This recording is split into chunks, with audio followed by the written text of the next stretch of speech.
อย่างมาแต่พาแม่ไปเป่าเราเมื่อยแล้วก็เวลาพี่เขาพี่ปอบ ผีปอบเข้า พี่ปอบเขา เย่แล้วพี่น้อง คือว่าในนั้นบาทนี่ใช้ชาเมนะ เมื่อก่อนเดียว เออ แล้วห่อนแล้วเมื่ออาบน้ำคนเลย เออ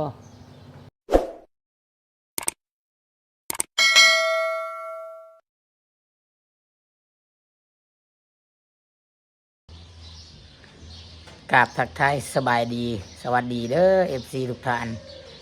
เนาะทุกคู่ทุกคนเด้อทุกคนเนาะบว่าสิอยู่ฝั่งไทยฝั่งลาวแล้วก็ต่างประเทศนำเด้อกันยินดีต้อนรับ ทุกคนทุกท่านเข้าสู่ช่อง YouTube ของตุสิทธิ์ปันสุขเด้อพี่น้องพ่อๆกันยามรอบบ่ายมื้อนี้พี่น้องเนาะหลังจากที่ว่าทางหลังก็จะเป็นทิววิวทิวทัศน์ธรรมชาติเด้อพี่น้องเด้อเป็นลาวตากเครื่องพี่น้องเนาะการตักทายสบายดีเนาะหลังจากที่มันตั้งกล้องก็ตั้งไว้นั้นหลังจากที่พี่น้องสีแล้วยังไม่ได้อาบน้ำบทสุภาพขอโทษขออภัยพี่น้องพอดีบังเอิญเห็นน้องมะนาวย่างมาเมื่อนี่ตักย่างมาได้ใส่เพื่อแตกซะพี่น้องเนาะเพื่อแตกซะเบิ่งคือสิอาการคือสิย่างมาไก่เติบเพิ่นแวะมาหูรถว่าแวะมาหยังพี่น้องเนาะแวะมาลิ้นนะครับอยากน้ำเย็นอยากน้ำเย็นเนาะแต่สิถามว่าน้องมะนาวแล้วมาแต่ใส่แบบคือเมื่อยคือแบบว่าย่างตากแดดมาเลยเนาะเฮ้ทุกคนเดี๋ยวสิจับกล้องหลังไปหาแล้วก็สิถามน้องมะนาวว่าเป็นจังไดเพิ่นชักระบอกยาหั่นนะเนาะโอเคทุกคนเนาะสบายดีน้องมะนาวโอ้เบิ่งพี่น้องเดี๋ยวไปเอาไม้ก่อนเพราะว่าน้องมะนาวเว้าคอยยันบ่ได้ยินเสียงเราเด้อเอาโอเคได้ยินเสียงสัตว์เจียวและบัดเนาะมะนาว ยินได้ปะ ไปจังไดมาจังไดย่างมาแต่ใช้คือว่าเพื่อแตกชะออกกินนี่ อย่างมาแต่พาแม่ไปเป่า พาแม่ไปเป่าแล้วฮ้อนบ่แล้วเป็นยังไง เราเมื่อยแล้วก็เวลาพี่เขา ผีเข้า เออ ผียังเข้าอ่ะนะ พี่ปอบ ผีปอบเข้า พี่ปอบเขา เย่แล้วพี่น้อง คือว่าในนั้นบาทนี่ใช้ชาเมนะ เมื่อก่อนเดียว เออ แล้วห่อนแล้วเมื่ออาบน้ำคนเลย เออ เพื่อนเอาน้ำมันนั่นท่าให้ เอาน้ำมันยังอ่ะนะ น้ำมัน น้ำมัน งา พายบ่ น้ำมันพายน้ำมันงา น้ำมันพายอู้น้ำมันปลุกเสกบ่ จากเอาไปจากน้ำมัน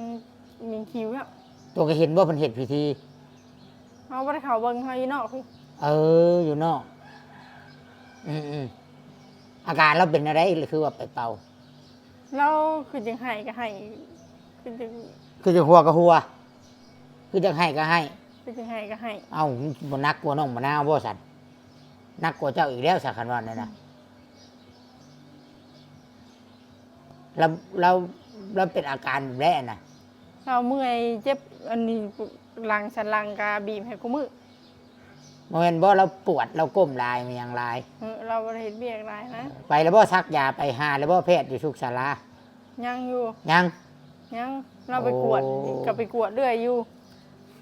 ไปกวดท้องหมออยู่ชิโน่ก็กวดเรื่อยอยู่ ล่าสุดไปตอนไหนไปห้องหมอซิโน ไปบางเดือนนี่แล้ว เอา บางเงินมือวันศิลเพ่งอ่ะ ไปห้องหมอ ไปห้องหมอ เพิ่นว่าได คือเป็นหลายอย่างเป็นหนิวแน่เพื่อนนะแบบมาเป่ากันว่าอันผีเขาอ่ะ ผีเข้าบ้านนี่ผีกับผีปอบ แมงอันนั้นบ่เพิ่นเอิ้นจะว่าส แม มิ ง ธ ตา นะ แดงไปเดิ แมงตาแดงโอ้โธ่ปาโธ่เขาเป็นจะย่านแท้นี่พี่น้องเอ้ยเนาะโธ่มันเต็มเอาบ่ตาหรือว่ามันตั้งแดงแต่มันบ่ แมงตาแดงไปเดิน เออพี่ปอบพี่น้องเอ้ยเนาะบัดเพิ่นไปเป่าเด้เพิ่นว่าได้บัดหลังจากเป่าแล้ว ตอนแรกอะยังเมื่อยอยู่ ยังเมื่อยอยู่อืมเราขึ้นจากให้ก็ให้เราขึ้นจากหัวก็หัว คือยังไงก็ให้ เอาแล้ว สิบ่ได้ให้ไป ไอ้กลัวขึ้น เอาเร็ว สิบ่ได้ชักยาคือน้องมะนาวบ่ฉันอันนี้เหมือนเป็นกว่าน้องมะนาวอีกบ่จักฉันเบิ่งคักแน่ได้เด้อเจ้าได้สิได้เบิ่งเราได้บาดนี่ เบิ่งอยู่ เนาะ กลางคืนก็บีแม่กูมึง ขังเราไว้อยู่เฮือนเด้ออย่าเราไปแต่ที่ถ้าบ่ได้ไปแต่ที่คือเจ้าหรือว่าหักขึ้นอยากให้ก็ให้คือกลัวขึ้น ให้กลัวขึ้น เราบ่ได้ถามแล้วบ่ว่าเจ้าให้ยังแม่สิแต่บ่ได้ถามบ่ เราบ่มือเฮาได้ให้ครับ คือว่าให้ขึ้นจากให้กลัวขึ้นจ้ะ ให้กลัวอยู่มาถามว่าจะให้ยังหัว คันบัตรถามน่ะติ อืม เพิ่นก็บ่ยอมรับว่าเพิ่นให้ อืม เอาเลยพี่น้อง จะให้มันเพิ่นน่ะ เอาเลยอยากให้เองก็เป็นบาทนี่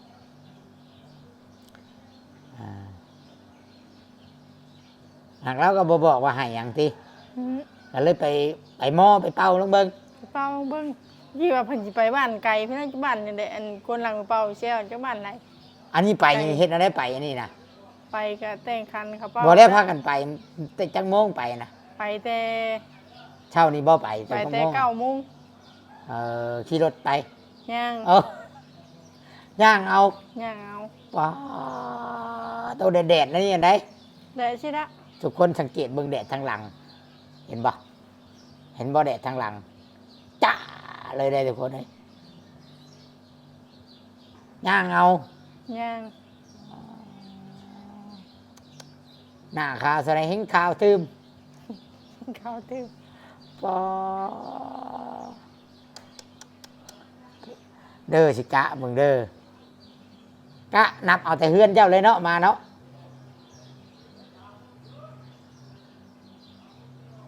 พอดี3 ลักปลาย อืม 3 ลักครึ่งพี่น้องเกือบ4 ลักอันนองมะนาวยางเอานี่กับเมเนาะขามาบริขี่รถมาบ่ อืม ยางมาคือกัน ย่างมาก ว่าง่ายเป็นไรพีนะอันเนาะ อืม เบิดเงินเท่าไรค่าขายไปหาเพิ่น 30 30,000 30,000 30,000 ได้อย่างแน่เพิ่นให้เงิน มักหลอด 30มักหลอด ได้แต่มึงรอด มักหลอดได้มันยังอีก ไม่ยังแต่มึงรอดแล้ว ออกแล้วบ่ผีออกแล้วบ่แต่เรา จักเราว่าทาน้ำมันนั่นบ่ให้อาบน้ โอ้โธ ำอาบกับมือใหม่พุ่นมื้อนี้บ่ได้อาบ ยันเราบ่ให้อาบเลยป้าโทหนังเหนียวแล้วนะหนังเหนียวพันแทงบ่เข้าเลยหักกินนี่ดิเนาะมื้อนี้บ่ให้อาบน้ำมื้อนี้ มื้อนี้บ่ให้อาบ ฮ้อนนี่แล้วได้ฮ้อนจ้ะ จังได๋เราว่า เพื่อน สิ กับ มา ผม อาบน้ำก่อนเราอ่ะ เพื่อนกับบ่มีแอร์บ่ได้ย่างมึงนี่กูว่ายางมาน่ะ แต่เด้อไก่คือป้าบ่แม่นง่ายเป็นโตเป็นแก่ อืม ยังเป็นยังชาวปิ้วพึกแล้วเนาะคือออกเคยหักบ่ให้อาบน้ำ เพิ่นบ่ให้อาบผักแม่ให้ว่าสิอาบอยู่ว่ะ เอาบ่ได้เนาะ อืมมันฮ้อน ฮ้อนนี่หักเพิ่นหักบ่ให้อาบติจักว่าเพิ่นย่านเปลืองน้ำมาจักบ่เพิ่นให้ประหยัดไฟมาจักท่านหมออาจารย์ก็ได้ ทาไปเรื่อยๆน้ำมันเพิ่นน่ะ เพิ่นเอาน้ำมันให้พร้อมบ่ บ่ได้เอาให้เพิ่นทาให้ซื่อ แล้วก็มีหมักหลอดพร้อม มีมึงรอด อ่ะพี่น้องเนาะก็เป็นเรื่องความเชื่อส่วนบุคคลเด้อพี่น้องเด้อบ่ว่ากัน ที่เพิ่งทางใจก็ว่าได้เนาะแล้ววันนี้ถ้าลงน้องมะนาวดิบ่ได้แม่งอันนั้นบ่ได้ชูนบ่ได้เข้าบ่ช่วง บ่ได้เขาเดี๋ยวนี้ อ๋อข้ามียานี่บ่ชักแล้วบ่ยามื้อนี้ ซักแล้ว ชักเรียบร้อยเนาะเป็นอะไรปกติ ไข้แน่ ปกติเนาะ ปกติอยู่ เป็นอะไรเข้าออกหลายแล้วบ่ ออกลายแล้ว เข้าก็ออกหลายเติบเลยพี่น้องเอ้ยเนาะ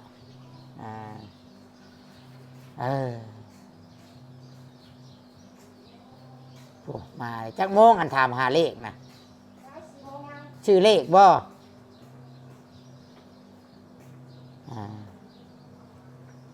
มานาบริชื่อบ่เลข หืม ยันว่าชื่อเลข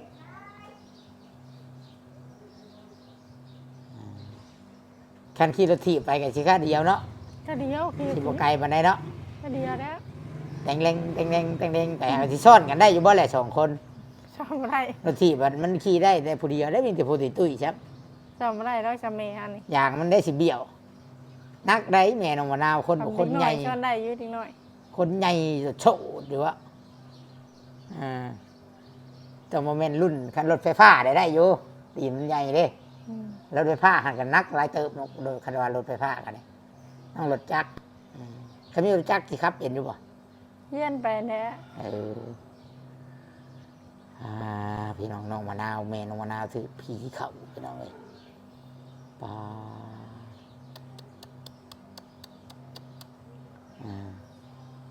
แต่ว่าใครแน่แล้วพอเนาะ อันนี้ น้องมะนาวกับข้าได้กินยาใครแน่น้องมะนาวกันเลยผีกับโบชูเข่าปันไดผีกันเลยช่วงวันหนึ่งกันบ่ได้กินยาผีกำลังเข่าเนาะ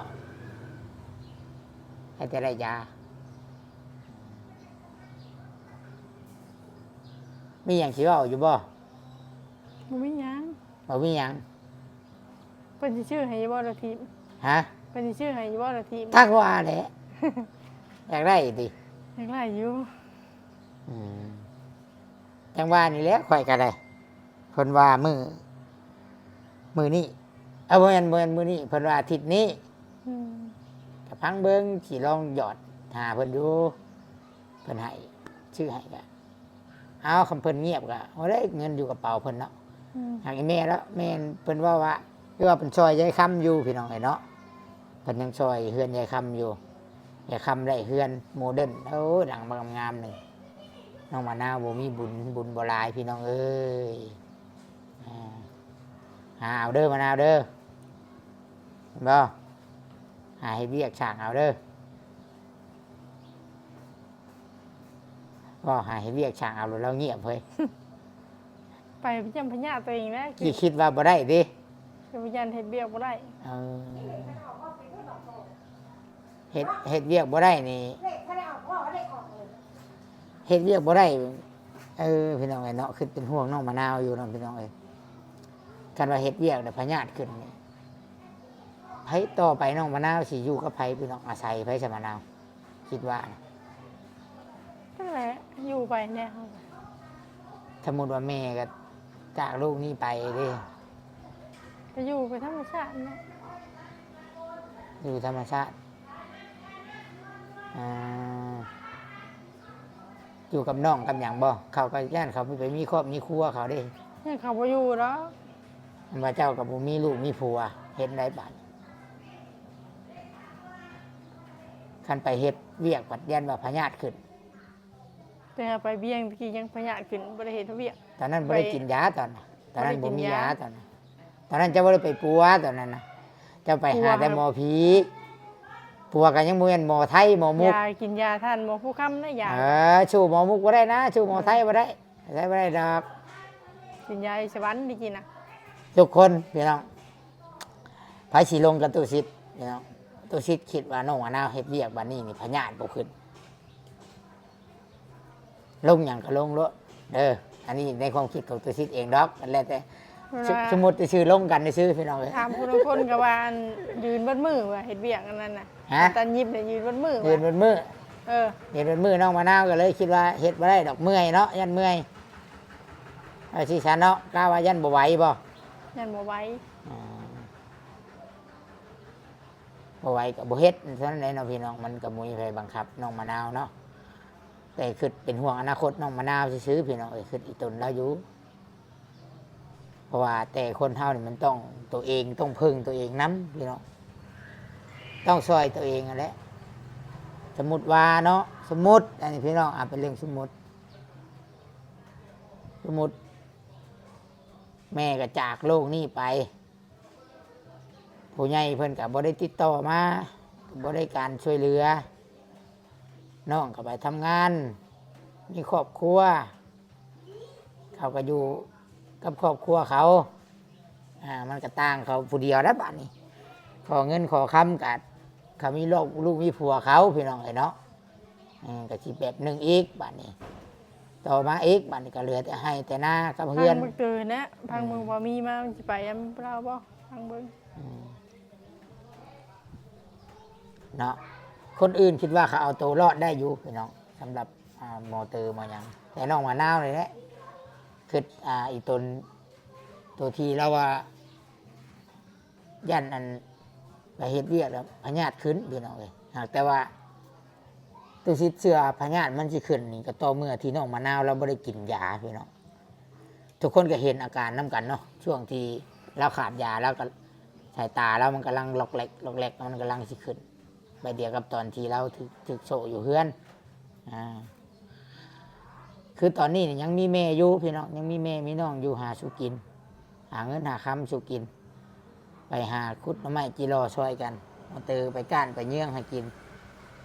บัดอนาคตบัดนี้น้องมะนาวคันเฮ็ดหยังบ่ได้เลยนี่มันสิบ่มีคนเลี้ยงน้องมะนาวเอ้ยบ่สิซะสิบ่มีคนเลี้ยงแน่เพราะว่าจักสิว่าแนวใดพี่น้องผู้ใหญ่ก็เพิ่นซอยเฮาอยู่ตอนเพิ่นผู้ซอยบัดผู้ใหญ่จากโลกนี้ไปคือกันได้สะไผสิซอยต่อบัดบ่มีสินะพี่น้องก็ให้อยากให้ทุกคนคิดคือกันเด้อพี่น้องคิดซอยกันนะอันนี้ตัวซิดบ่แม่นว่าตัวซิดนะบังคับว่าให้น้องมะนาวเฮ็ดเวียกดอกให้ทุกคนคิดว่าคันน้องมะนาวนี่เราบ่สามารถซอยตัวเองได้หรือว่าบ่สามารถเพิ่งตัวเองได้ก็มันก็จะเป็นภาระอีกอย่างหนึ่งสำหรับเราเองหรือว่าเพราะว่าคนอื่นนี่อาจจะซอยเราบ่ได้หลายสำหรับเราซอยเราเองพี่น้องเลยเนาะอันนี้ก็อยากให้กำลังใจน้องมะนาวเขาแหละพี่น้องเลยโมเมนต์อย่างดอกเพราะว่าเบิ่งอาการคันว่าเราแข็งแห้งขึ้นได้อยู่ดอกพี่น้องคือเด้เราย่างไปย่างมานี่ก็ตากแดดแห้งทนโอ้ตากแดดมากกับคือเก่าปกติอันนั้นก็คันว่าเขาเฮ็ดเวียกเขาเฮ็ดอยู่ห่มอยู่หยังก็เป็นกำลังใจให้น้องมะนาวเด้อแนะนำไปซื้อแล้วแต่น้องมะนาวพี่น้องว่าน้องมะนาวเราสิจังไดวางแผนกับครอบครัวเรานะตุสิทธิ์บ่ไปก้าวไกลหรอกเพราะว่าตุสิทธิ์คือสมมุติซื่อสมมุติอนาคตข้างหน้าซื่อน้องมะนาวสิไปขอไผสมมุติว่าแม่กับบ่อยู่น้องบ่อยู่นี่มะนาว บ่ได้ขอไปแล้ว อ้ายก็หยุดถ่ายสมมุติว่าอ้ายก็บ่ได้ถ่ายแล้วอ้ายยาถ่าย YouTube มันหยังเลยติดต่อผู้ใหญ่กับผู้มีเลยเฮาสิเฮ็ดอะไรเฮาสิจังสิมีเงินซื้อยาคิดไว้อยู่บ่ บ่มีแหละ ฮะ บ่มีแหละจะไงเนี่ย น้องมะนาวสิใช้ชีวิตจังได๋ซะ มันก็บ่ได้กินได้ยากะบ่ได้ซักได้ยากะ บ่ได้กินบ่ได้ซักยาเนาะ บ่ได้ซักบ่ได้กินนะ น้องมะนาวแบบวางแผนอยู่บ่ว่าคำว่าเศร้าพญาตินี่เฮาสิน้องมะนาวสิเฮ็ดแนวใดกับชีวิตน่ะนะสมมุติว่า คำเช่าคักคำพญาติบ่ขึ้นกะไปหาเฮ็ดงานพุ่นแหละ หาเฮ็ดงาน ไปหำน้องพุ่นแหละ สิไปไทย ไปไทยหำน้องพุ่นแหละ วางแผนไว้แบบนั้นเนาะดีแหละวางแผนแบบน่ะเพราะว่าได้เงินได้คำก็จังเก็บโฮมเจ้าเองคันว่าต่อเมื่อว่าได้กินยาตลอดหรือว่าได้ซักตลอดก็เต้าเอาเองอนาคตอันนี้พี่น้องว่าอนาคตไกลๆเด้ถ้าบ่ฮู้ได้อนาคตพี่น้องคันเราบ่พึ่งเขาเองนี่ยากไดยากคันบ่พึ่งตัวเองนี่ยากให้สิว่าสิซะแต่กับย่างเฮาย่างนี่บ่มีไผสิอุ้มเฮาย่างได้ตลอดเวลาเลยเพราะว่าคนที่อุ้มเขาก็เมื่อยได้สมมุติย่างตากแดดนํกันว่าเขาต้องเฮียนย่างไปเองนํอันนี้ก็เว้าให้กำลังใจเด้อมะนาวเด้ออะไรก็สู้ๆเป็นกำลังใจให้เนาะขอให้ดีให้เศร้าหาให้เรียกเห็นงานหาทำงานหาเงินเด้อจังมีเงินมีคำกันมีผู้ใหญ่ซื้อให้ก็จังหาเงินซื้อเองโดดล่างก็ได้เอาประมาณนี้มีอย่างฝากถึง FC บ่ คิดหน่อยคิดถึงคือเก่านะ น้อยคิดถึงคือเก่าเนาะผมขอบใจเนาะ ขอบใจ สบายดีมะนาว ไปดี